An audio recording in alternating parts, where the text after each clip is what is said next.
তুমি যে বললে হ্যাপি নিউ ইয়ার, শুভ দিন, বলো জানুয়ারির 1 তারিখে, 1 জানুয়ারিতে কি কল্যাণ আছে? কেন তুমি হ্যাপি নিউ ইয়ার বললে? এটা শিরক কিনা? এই ছেলে, তোমাকে, তোমার মাস্টারকে, তোমার জাতিকে যদি আমি অশিক্ষিত প্রমাণ করতে না পারি, জাতির সামনে বক্তব্য দিব না বেটা। আজকের পরে তুমি মরা পর্যন্ত কোনদিন ইংরেজি মাসের প্রথম দিনকে শুভ দিন বলে জানাও যদি, তাহলে তুমি একজন খাঁটি মুনাফিক। তুমি বক্তব্য শুনে মানো না।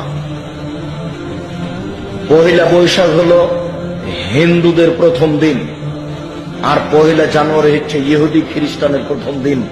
বলো তোমার খুশি হলো কেন? শোনো, মানুষ হও, পশু হয়েও না। মানুষ হও, পশু হয়েও না। সাহাবীদেরকে একটু মূল্যায়ন করিও।